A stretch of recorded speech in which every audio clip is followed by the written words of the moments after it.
Court के आगे किसी कस्टडी के लिए आती है तो पीएमएलए कानून ऐसा है, उसमें कस्टडी मिल जाती है। लेकिन कोर्ट के सवालों का जवाब नहीं था। दिनेश अरोड़ा और अमित अरोड़ा के स्टेटमेंट्स को जिन्होंने आधार बनाया, ये दिनेश अरोड़ा, जो हमारे संजय सिंह जी ने भी कहा कोर्ट के अंदर, यही दिनेश अरोड़ा और यही अमित अरोड़ा ने कई बार स्टेटमेंट्स दिए हैं। और एक बार तो इसका स्टेटमेंट में लिखा है कि क्या भैया संजय सिंह को आपने कोई पैसा दिया, वाला नो नेवर। तो ऐसी क्या बात हुई कि आज वो बदल गया स्टेटमेंट? बात ये हुई कि 1 अगस्त को इस शख्स को बेल मिला, ये बना अप्रूवर, और अप्रूवर बनने के बाद 14 अगस्त को ये स्टेटमेंट देता है। उस पर क्यों कोई ट्रस्ट करेगा?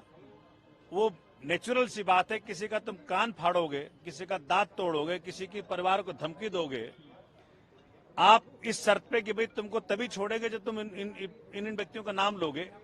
तो संजय सिंह का छोड़ो, वो तो मोदी का नाम ले ले। सर, ईडी ने कुल कितने करोड़ रुपए लेन देन का आरोप लगाया है? कहा है कि 2 बार में 1-1 करोड़ रुपए हुए, फिर 1 करोड़ रुपए बाद में किसी के। ये तो ईडी से पूछो भैया जी। ये तो जीरो, मेरे हिसाब से ये सब हवा हवाई है। माननीय उच्चतम न्यायालय भी देख रहा है इसको, माननीय न्यायालय भी देख रहे हैं इसको। हवा हवाई है।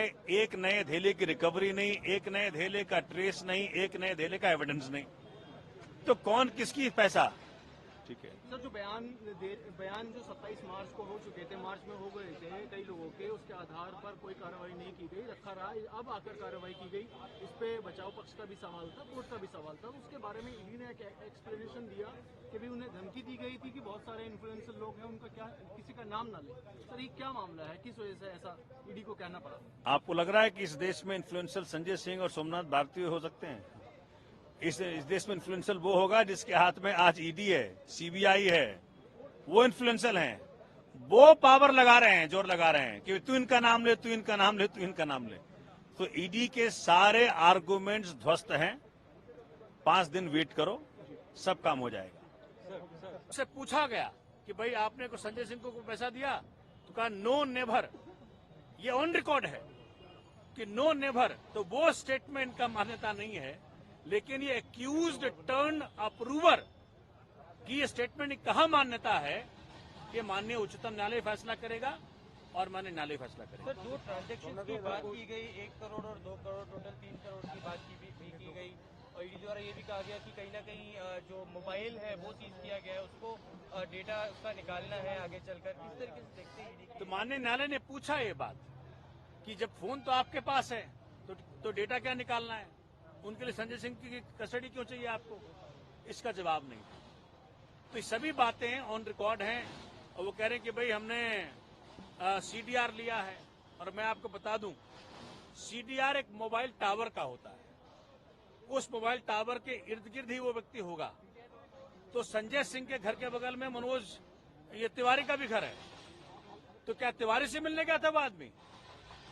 तो ये तो सीबीआई बताएगी, ईडी बताएगी। तो आज ईडी के पास किसी भी सवाल का जवाब नहीं था।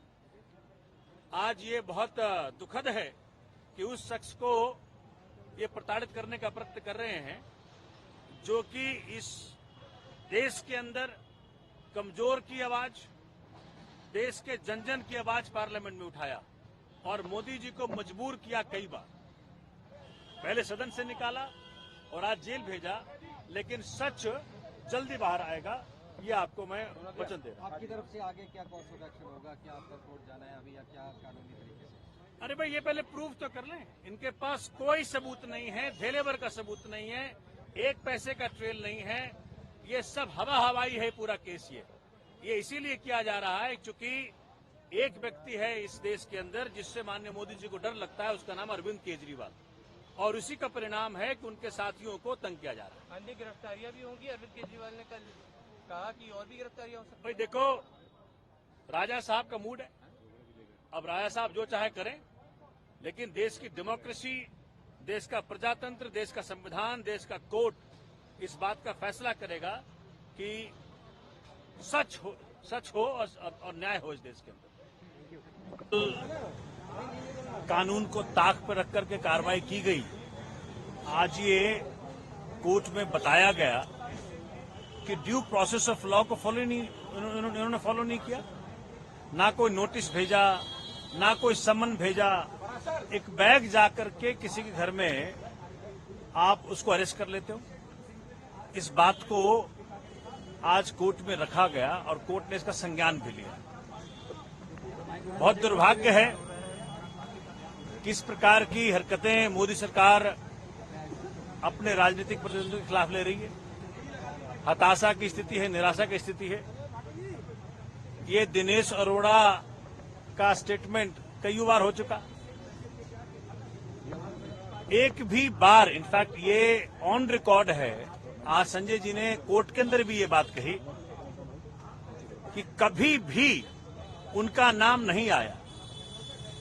और 1 अगस्त को जब उसको बेल मिल जाता है तो 14 अगस्त को वो नाम लेता है। जब वो अप्रूवर बन जाता है तो नाम लेता है। तो पहला जो को एक्यूज्ड है आपका, उसके स्टेटमेंट की कितनी महत्ता है ये माननीय उच्चतम न्यायालय भी देख रहा है और माननीय न्यायालय ने भी आज देखा। ये वो शख्स है संजय सिंह जिसने की आंख में आंख डाल करके मोदी जी की बात की। मणिपुर पे जब सवाल पूछा तो संजय सिंह ने पूछा। दिल्ली की जनता के हक को जब मारा गया तो संजय सिंह ने सवाल पूछा।